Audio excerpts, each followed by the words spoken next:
आपका स्वागत है हमारे YouTube चैनल में। आज के कहानी का नाम खून चाहिए था और मैं आपका दोस्त रवि कुमार लेके आ चुका हूँ आपके लिए एक और नई भूतिया कहानी, सिर्फ हमारे YouTube चैनल यूट्यूबर भैया जी पे। तो चलो शुरू करते हैं आज की एक और नई डरावनी सी भूतिया कहानी। ये कहानी शुरू होती है एक ऐसे परिवार के साथ जिस परिवार में हर रोज़ एक ना एक दुर्घटना होती रहती थी। उस परिवार के लोग चिंतित हो चुके थे कि हमारे ही परिवार में ऐसा क्यों हो रहा है। और कुछ दिनों बाद वो इस चीज़ का हल निकालने के लिए एक पंडित जी को बुलाते हैं। वो पंडित बताते हैं कि आप लोगों ने कई वर्षों के पहले ही अपने गांव के मंदिर में पूजा किया था और उसके बाद आप लोगों ने कभी भी उस मंदिर की ओर देखा भी नहीं, इसलिए आपके घर में ये दुर्घटना और दिक्कत छाई हुई है। तो वो सब पूछते हैं कि पंडित जी, तो इसका रास्ता क्या है। तो वो बताते हैं कि पूरे परिवार के साथ आपको उसी गांव के मंदिर में जा कर के एक बड़ा सा हवन करना होगा। उसके बाद सब तकलीफ़ दूर हो जाएगी। तो पंडित जी को पूछा जाता है कि क्या हमें अपनी बहन के बच्चों को भी लाना ज़रूरी है, क्योंकि उसकी बहन अपने परिवार को बिना बताए हुए किसी और लड़के के साथ शादी कर लेती है। उस दिन से इनका और उसका रिश्ता ख़त्म हो जाता है। पर एक सड़क हादसे में इनकी बहन और इनके जीजा जी की मौत हो जाती है, पर वो दो बच्चे अभी भी थे। पंडित बताता है, हाँ ज़रूरी है, पूरे परिवार के साथ पूजा करोगे तभी इसका रास्ता है, वरना इसका हल कभी भी नहीं मिलेगा। इस बात को सुन करके वो सब हाँ हो जाते हैं और वो उन दोनों बच्चे को इस पूजा में जोड़ने के लिए मान लेते हैं। उन्हें उनके घर बुलाया जाता है और जब वो दोनों बच्चे उनके घर आते हैं तो उनके साथ एक और व्यक्ति आता है जो उन दोनों बच्चों का बॉडीगार्ड होता है। बच्चे उन्हें प्यार से मामा कहते थे और उन बच्चों के पास इतने ज़मीन की प्रॉपर्टी थी कि वो सब कभी भी गरीब नहीं हो सकते थे। जब इन दोनों बच्चे को इन फैमिली वाले देखते हैं तो वो इन दोनों बच्चों के साथ घृणा करते हैं, पर दोनों बच्चे अपनी नानी के हाथ को जाके चूम लेते हैं, पर नानी उन्हें धिक्कार करके चली जाती है। पर उन दोनों बच्चों को उनका बुरा नहीं लगता, क्योंकि वो जानते थे एक न एक दिन उनकी नानी उन्हें गले लगा देगी। और कुछ दिनों बाद उस हवेली में अब पूजा करने के लिए उन्हें अब अपने घर से निकलना था। वो सब एक रूम में देखने लगते हैं कि जहाँ मंदिर थी उसके अगल बगल कोई घर या कोई हवेली है। उन्हें ठहरने के लिए किराए पर कुछ दिनों के लिए हवेली खरीदनी पड़ती। वो देखने लगते हैं, तभी वो एक ऐसी हवेली देखते हैं जो उस मंदिर से 5 किलोमीटर ही दूरी पर होता है। वो सब कहने लगते हैं, ये हवेली देखो, ये हवेली सही है, बस मंदिर से 5 किलोमीटर के दूरी पे ही है और इसके सिवा कोई भी घर और कोई भी हवेली उतनी नज़दीक में नहीं है। सब इस हवेली को देख के डर जाते हैं, जैसे कि ये हवेली कितने वर्षों पुरानी है। पर उन्हें कुछ दिन के लिए ही हवेली किराए पर लेनी थी और वो मान जाते हैं और हवेली को बुक कर लेते हैं। जब वो अपने सामान को पैक करके उस हवेली के पास पहुंचते हैं तो देखते हैं कि वो हवेली जितनी ख़राब दिख रही थी उतनी ख़राब नहीं है, क्योंकि इनके से आने से पहले उस हवेली को पूरा सजा दिया गया था। वो आते हैं और देखते हैं तो हवेली बहुत आलीशान दिख रही थी। वो अपने बैग को घर के अंदर रखने लगते हैं, तभी उस घर के पुराने मालिक कहते हैं, आप लोग इस हवेली में कहीं भी घूम सकते हो, पर छत का वो रूम कोई भी उधर नहीं जाएगा। सब कहते हैं क्यों, पर वो बहाना बना देता है और कहने लगता है, उधर का छत थोड़ा पुराना है, इसलिए वो कभी भी गिर सकता है, और वो उस बात को घुमा देता है। सब कहते हैं चलो ठीक है, हमें तो 2 ही 3 दिन की बात है, हमें क्या हमेशा के लिए इस हवेली में रहना है। और इतना बोल करके सब अपने अपने रूम में चले जाते हैं। पर वो रात की आहट उन्हें डरा देती है। जब सब सो रहे थे तभी किसी के गुनगुनाने की आवाज़ सबको सुनाई देने लगती है। सबकी नींद टूट जाती है और सब उस आवाज़ को सुनने लगते हैं। और सुनाई किसी लड़की की गुनगुनाने की आवाज़ दे रही थी। वो आवाज़ फिर तुरंत बंद हो जाती है और फिर से सब अनदेखा करके सो जाते हैं। पर उसी में से एक लड़की जो प्रिया थी, वो धीरे धीरे करके हवेली के उस छत के रूम में जाने लगती है। वो सिर्फ छत के रूम के बाहर ही खड़ी थी, तब तक उस रूम से किसी के हंसने की आवाज़ आ रही थी, जैसे कि कोई गाना गा रहा हो। वो लड़की डर के वहाँ से भाग के अपने रूम में आ जाती है। और थोड़ी देर बाद वो जब आती है, उसके बाद एक लड़का जो उन बच्चों के साथ आया था, राजीव, वो उस कमरे की ओर जाने लगता है। क्योंकि ये बंगला इतनी आलीशान थी, सभी को देखना था कि बंगला कितना बड़ा है। पर उसके मालिक ने तो मना किया था कि उस रूम की ओर कोई नहीं जाएगा। फिर छुप के उस रूम की ओर जाने लगते हैं और राजीव देखता है तो वहाँ पे कोई नहीं था। पर वो आवाज़ अभी भी उस रूम से आने लगती है। राजीव भी डर जाता है और अपने कमरे में आ जाता है। अगले दिन उस मंदिर के साफ सफाई के लिए मजदूर ढूंढने थे, और तभी वो एक मजदूर के ग्रुप को ले आते हैं। उन्हें 2 लाख रुपए दिए जाते हैं और वो अपने काम को शुरू कर देते हैं।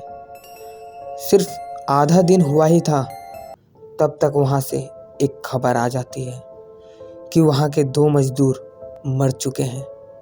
ये बात सुन कर के पूरी हवेली वाले चौंक चुके थे, क्योंकि अभी तो पूजा शुरुआत भी नहीं हुई थी और इस घटना देखने के लिए मिल जाती है। सब वहाँ पे जाके देखते हैं तो पता लगता है कि एक की पानी में गिरने से मौत हुई थी, क्योंकि उसी मंदिर के बगल से एक नदी गई हुई थी, और दूसरे की मौत बिजली के वायर से। सब सोचते हैं कि ये दुर्घटना है और सब इस बात को इग्नोर कर देते हैं। लेकिन उस गांव वाले को सबको पता थी कि ये कहानी यहाँ पे कई बार हो चुकी है। जो भी यहाँ पे आता है वो बचता नहीं है। पूरे फैमिली वाले बात करने लगते हैं कि ऐसा कैसे हुआ। तभी उनमें से जो लड़कियों के साथ, बच्चों के साथ जो आदमी आया था, जिसका नाम राजीव था, वो बताता है कि वो उस मंदिर में फिर गया था और मैंने देखा जो वहाँ पे वो 2 लोग मरे थे, उनका मैंने जानकारी लिया तो पता लगा कि ऐसा कुछ भी नहीं था जो वहाँ पे वो मर सके। तो वो मरे कैसे? मतलब कुछ ना कुछ गड़बड़ है। इस बात को सुन करके सभी चिंतित हो जाते हैं और सोचने लगते हैं ऐसा कैसे हुआ, तो वो सब मरे तो मरे कैसे। वो आदमी बताता है, राजीव, कि जब मैं वहाँ पे घूम रहा था तभी एक साधु मिले। वो बताते हैं कि अब तुम ही इस मुसीबत से इन्हें बचा सकते हो। मैंने पूछा कैसे? तब वो बताते हैं कि वो आत्मा तुम्हें ही अपना गुनहगार समझती है और 5 दिन बाद चंद्रमा के दिन वो तुम्हें मार देगी। ये बात सुन कर के मैं डर जाता हूँ और मैं सीधे यहीं हवेली आता हूँ और आप लोगों को बताया। हवेली वाले सब सोचने लगते हैं कि वो आत्मा इस पे ही क्यों लगी है, और इस बात का जिक्र होने लगता है। और फिर पंडित जी को बुलाया जाता है।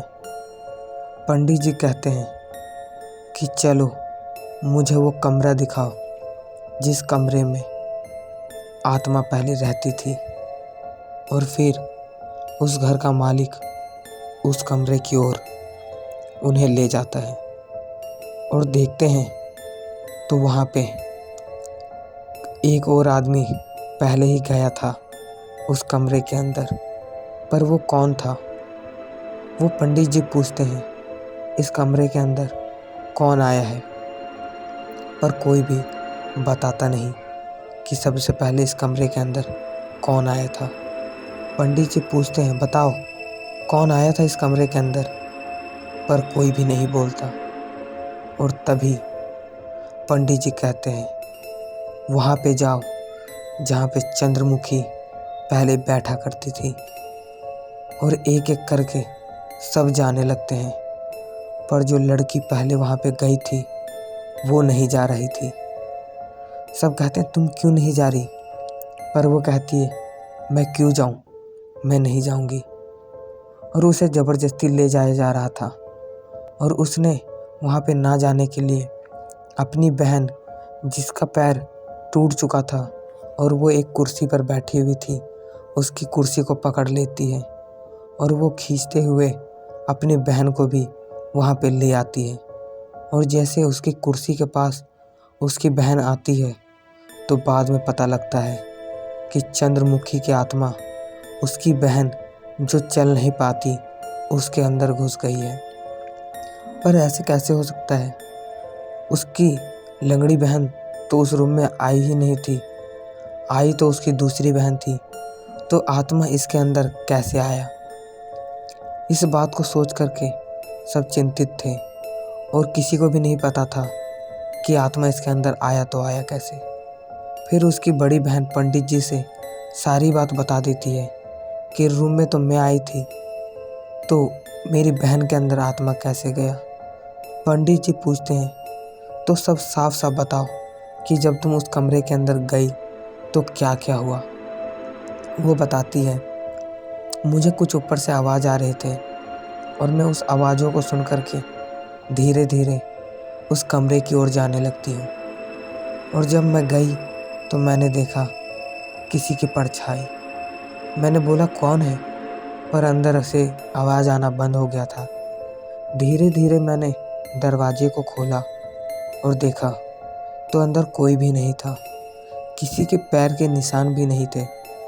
पर मैं आ रही थी, मेरे ही पैर के निशान वहाँ पे छपे जा रहे थे। मैंने देखा कि बीच में किसी के घुंघरू रखे हुए हैं, पूरा गंदे थे वो। मैंने उठाया बस और फूका, उसे साफ करके मैं देखने लगी और तभी उससे एक लाल रंग की किरण निकली। मैं डर गई और मैं वहाँ से भाग गई। उसी के 2 मिनट के बाद किसी की चीख सुनाई दी थी, जो हम नीचे भाग के गए थे और तब पता लगा था कि नौकरानी की माँ इसी कमरे में आने से 20 साल पहले पागल हुई थी, वही चिल्ला रही थी। तो फिर इससे तुम्हारी बहन का रिश्ता क्या हुआ, जो फिर तुम्हारी बहन के अंदर वो आत्मा आ गई?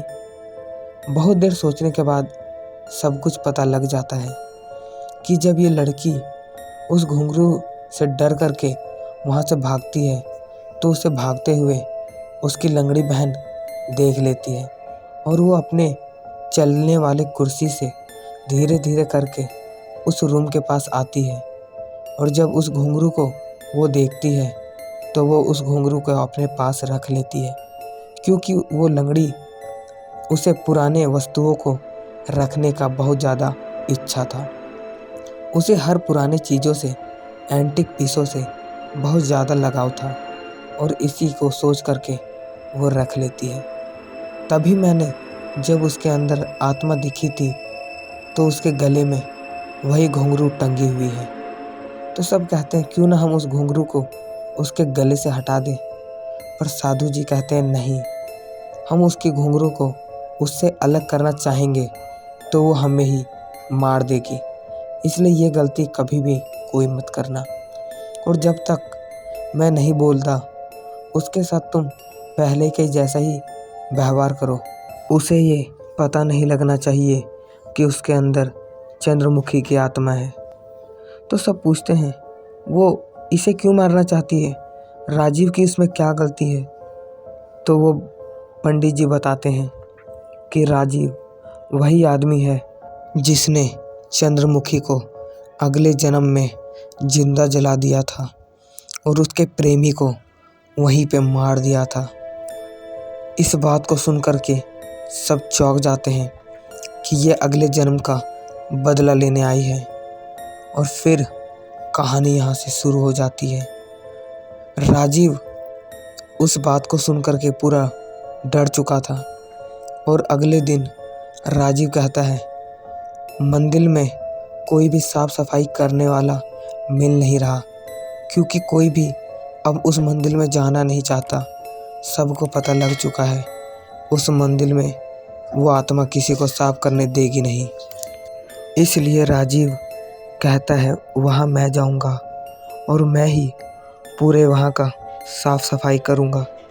और राजीव निकल पड़ता है अपने थार में उस मंदिर के पास।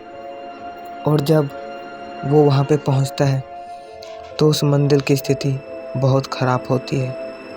वो उस मंदिर को पैर लग करके भगवान का आशीर्वाद ले करके शुरू हो जाता है मंदिर की साफ सफाई में। वो उस मंदिर को साफ कर रहा था, उतने देर में शुरू हो चुकी थी उस बंगले की रोने और चिल्लाने की आवाज़। वो जितनी देर उस मंदिर को साफ कर रहा था उतनी देर वो हवेली में किसी लड़की के चीखने, रोने और चिल्लाने की आवाज़ आ रही थी। सब लोग डर चुके थे और सब नीचे एक जगह पे बैठ के रो रहे थे, क्योंकि क्या कर सकते थे वो। उस हवेली में एक ऐसी डरावनी सी आवाज़ गूंज रही थी जो उनको डरा रही थी। जब राजीव साफ सफाई करके हवेली वापस आता है तो वो बताता है कि देखो मैं तो ठीक हूँ, पर हवेली वाले बताते हैं कि जब तुम वहाँ पे साफ सफाई करने के लिए गए थे उतने देर में यहाँ पे किसी के चीखने, रोने और चिल्लाने की आवाज़ आ रही थी। राजीव कहता है ऐसे कैसे हो सकता है, पर वो सब बताते हैं हाँ हम सब डर चुके थे और यहाँ पे कोई लड़की रो रही थी और गाना गा रही थी। राजीव को पता था ये वही लड़की है और ये उसी का आत्मा है। पंडित जी कहते हैं पूजा अब शुरू करना पड़ेगा, पर पंडित जी राजीव को कहते हैं मुझे तुम्हारी मदद चाहिए। राजीव जब हम लोग उस मंदिर की ओर जाएंगे तो तुम यहाँ पे पूरी हवेली चेक करना कि इस हवेली में क्या हो रहा है और क्या क्या अभी भी इस हवेली में छुपा हुआ है। राजीव पंडित जी की बात मान जाता है और हवेली में रुकने के लिए तैयार हो जाता है। सब गाड़ी में बैठते हैं और जाने लगते हैं। तभी देखते हैं जो लड़की कुर्सी पे बैठ के जिसमें आत्मा घुसी हुई थी वो लड़की कहती है गाड़ी मैं चलाऊंगी। पंडित जी ने बोला था कोई भी नहीं बताएगा कि उसके अंदर आत्मा है। सब कहते हैं चलो ठीक है, और इतना बोल करके उसकी गाड़ी में बैठ के जाने लगते हैं। और राजीव यहाँ पे उस बंगले में ढूंढने लगता है सुराग। सब गाड़ी से निकल चुके थे और राजीव उसी रूम की ओर जाने लगता है। वो उस रूम में जा कर के दरवाज़ा लगा देता है और चेक करने लगता है ऐसा क्या है उस रूम में और क्या क्या अभी भी राज दफन है। राजीव देखता है कि एक सोफ़ा के नीचे एक और नया रूम है। राजीव हटाता है और उस ताले को तोड़ता है और उस रूम की ओर जाने लगता है। जाके देखता है तो उस रूम में लाखों करोड़ों के हीरे जवाहरात उस रूम में भरे हुए थे और वहाँ पे एक राजा की सिंहासन रखा हुआ था। राजीव वहाँ पे बैठ जाता है और उसी राजा की तलवार को अपने हाथ में रख लेता है और तभी राजीव के अंदर उसी राजा की आत्मा प्रवेश कर लेती है और यहाँ पे उस लड़की के अंदर दूसरी भूतनी की आत्मा पहले से घुसी हुई थी। वो लड़की जान चुकी थी कि राजीव के अंदर भी अब उस राजा की आत्मा घुस चुकी है और वो चंद्रमा की रात को उसी राजा को मारना चाहती थी जो अगले जन्म में उसे और उसके प्रेमी को मिलने नहीं देता। तभी वो लड़की हंसने लगती है और वो चाहती है कि मैं गाड़ी से इन सभी को फेंक दूं जिससे ये पूजा रुक जाए और वो गाड़ी को तेज से चलाने लगती है। तभी आगे राजीव उस गाड़ी को रोक लेता है और सभी को बचा लेता है।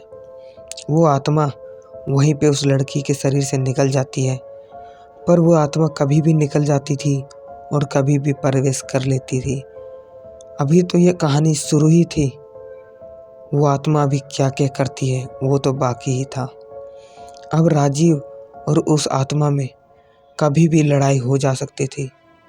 राजीव जब भी वहाँ पे घूमते रहता था, कभी भी उसके अंदर भी उस राजा की आत्मा आ जा सकती थी और उस लड़की के अंदर उस भूतनी का आत्मा, और कभी कभी तो उन दोनों के बीच में लड़ाई शुरू हो जाती थी और वो राजीव कहता था तू तो मरेगी और वो आत्मा भी कहती थी मैं तुम्हें चंद्रमा की रात को मार दूंगी।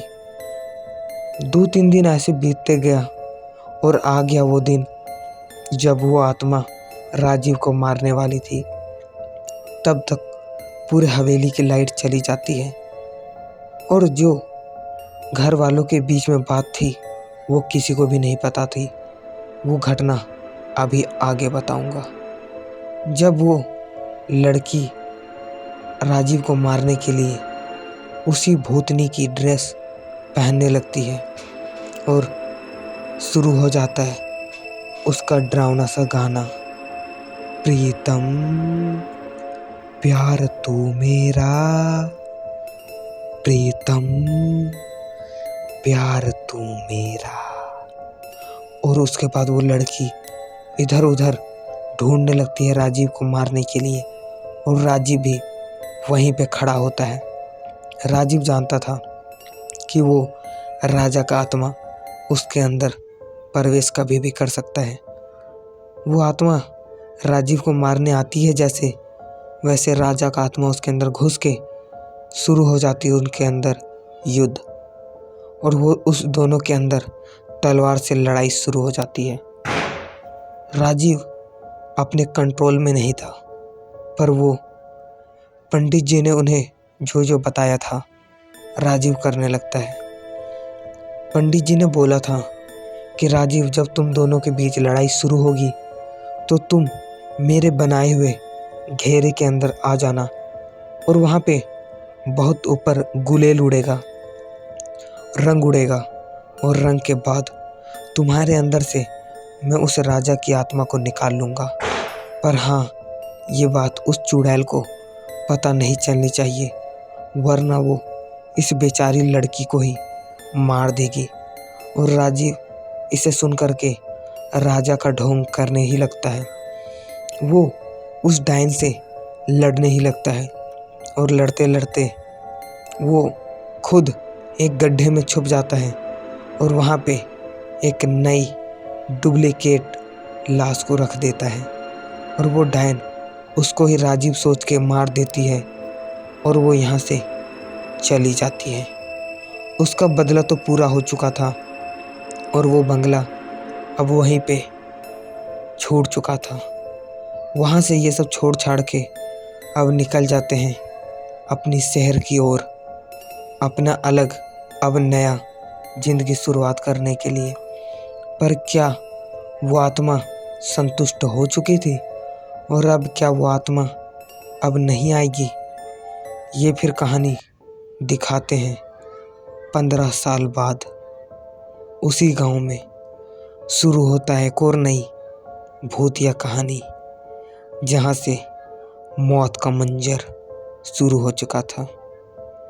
क्योंकि उसी हवेली में कुछ लोग अपने बेटे की शादी के लिए उस हवेली को किराए पर ले लेते हैं और वहाँ पे धूमधाम से शादी की सजावट शुरू हो जाती है।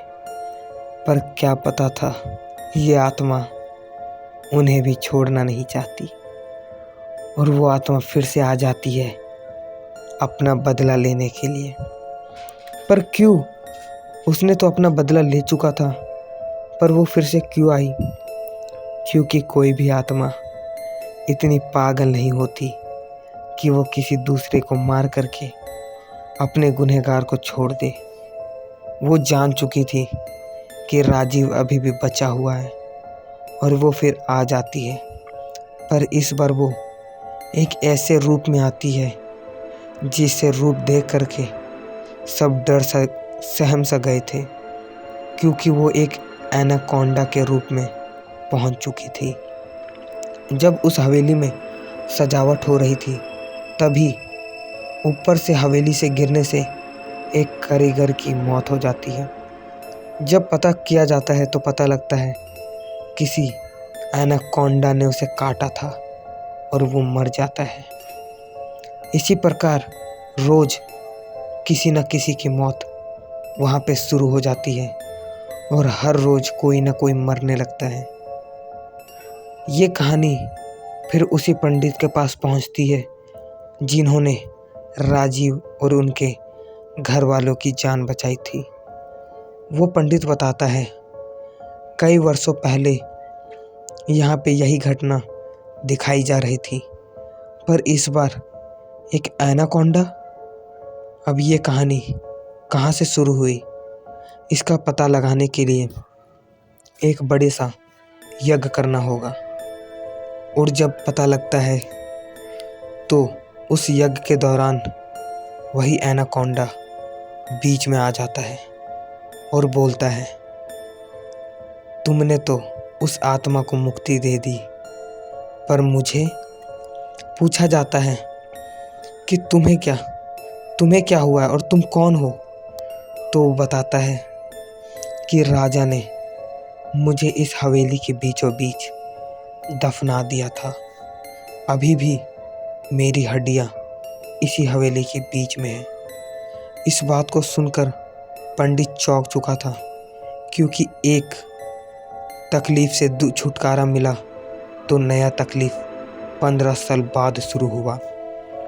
और अब ये पंडित इन सब को उस सांप से कैसे बचाएगा, अब पंडित ही जाने। पंडित बहुत प्रयास करता है कि वो चला जाए, पर पंडित उस सांप को भगा नहीं पाता।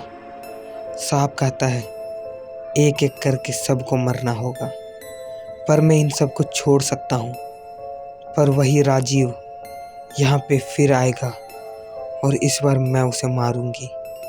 वो डायन तो उसे नहीं मार पाई, ये उसे नहीं पता, पर मुझे सब पता है कि तुम लोगों ने उसके साथ कैसे छल किया था, पर तुम्हारा ये छल मेरे साथ नहीं होगा। ये बात सुन करके सब चौंक चुके थे और लास्ट में राजीव को बुलाया जाता है। राजीव पहुंचता है 5 दिनों के बाद और पता नहीं गाइस क्या होगा इसके बाद। और आपको भी इसके बाद की कहानी सुननी है तो हमारे यूट्यूब चैनल यूट्यूबर भैया जी में सब्सक्राइब कर लो और इस वीडियो के नीचे कमेंट करो। आगे की वीडियो मैं जल्दी लाऊंगा। तो होप आपको अच्छी लगी होगी हमारी नई डरावनी भूतिया कहानी। और ये कहानी हर रात 8 बजे आपको सुनाई देगी। तो मिलते हैं इसी के साथ एक नई डरावनी भूतिया कहानी लेकर के। तब तक डरते रहो, डराते रहो।